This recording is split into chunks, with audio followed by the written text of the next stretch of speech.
घटना म्हणावं लागेल. खरं तर त्यांच्या कुटुंबियाला आणि सर्वच लोकांना याचं दुःख होणार आहे.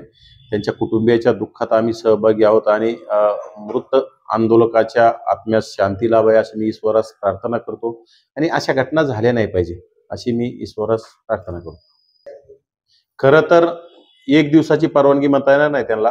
माझ्या माहितीस्तव आणि काल मी काही प्रसार माध्यमाच्या याच्यातून बघितल्याच्या माहितीनुसार की दररोजची दररोज परवानगी, दुसऱ्या दिवसाची आज परवानगी घ्यावी लागते. एक दिवसाची परवानगी मिळते, दररोज परवानगी मिळेल, परंतु त्यामध्ये सकाळी 9 ते संध्याकाळी 6 पर्यंत अशी उच्च न्यायालयाने परवानगी त्याला दिलेली आहे.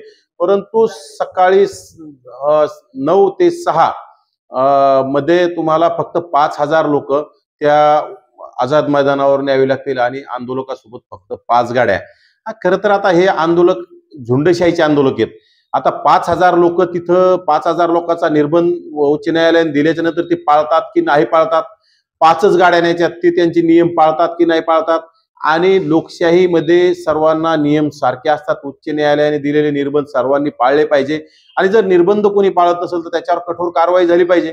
कारण की ह्या आंदोलनाचा इतिहास आहे, आंदोलकांचा इतिहास आहे. याला झुंडशाही निर्माण करायची, दादागिरी निर्माण करायची, कुठली परवानग्या घ्यायच्या नाही आणि कधीही कुठेही आंदोलन करण्याचा यांचा इतिहास आहे. आणि त्यांना आता कुठेतरी ह्या परवानग्या पाळायचं म्हणल्यानंतर मला वाटत नाही ही परवानगी पाळतील. परंतु उच्च न्यायालयाला माझी विनंती आहे, आंदोलन आम्ही जरी करत असेल, आम्ही परवानग्या पाळत, जे तुम्हाला निर्बंध दिलेत हे पाळत नसेल तर आमच्यावर सुद्धा कारवाई झाल्या पाहिजे.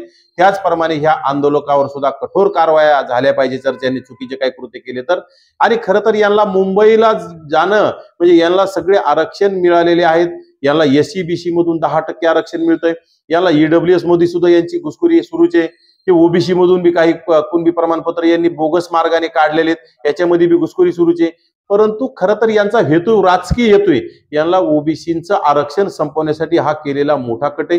यामध्ये शरद पवारांसारखे ज्येष्ठ नेते ज्यांनी कधी मराठा समाजाला न्याय दिला नाही, परंतु आता त्यांची सत्ता गेल्याच्या नंतर त्यांना पुळका येतो आणि त्यांनी आता हे सगळं जाणीवपूर्वक शरद पवारांच्या इशाऱ्याने आणि एकनाथ शिंदे मुख्यमंत्री पद मिळालं नाही म्हणून अस्वस्थ झाले. छोट्या जातीतील मुख्यमंत्री देवेंद्र फडणवीस झाल्यामुळे त्यांच्या सगळ्या दोघांच्याही बुडाला आग लागली आणि त्यांनी आता हे केलेलं षडयंत्र राज्य अस्थिर करायचं आणि काही नाही. यांना फक्त OBCला जे 34,000 जागा उच्च न्यायालयाच्या माध्यमातून, उच्च न्यायालयाच्या आदेशानं OBCचं आरक्षण पुरवत झालं आणि 34,000 लोकप्रतिनिधी स्थानिक स्वराज्य संस्थेमध्ये जातील हे थांबवण्यासाठी केलेला हा मोठा कट आहे. बाकी कुठलंही नाही. यांच्या डोक्यात फक्त OBCचं आरक्षण संपवायचंय. त्यांनी स्पष्ट सांगावं, आम्हाला आजपर्यंत म्हणत आलेत की आम्हाला नोकरी आणि शिक्षणामध्ये आरक्षण पाहिजे, परंतु आज OBCतूनच हट्ट काय? OBCतून हट्ट म्हणजे तुम्हाला नोकरी आणि शिक्षणाला महत्व नाही. तुम्हाला नोकरी आणि शिक्षणासाठी SC-BC हे दिलेलं आहे स्पेशल 10%.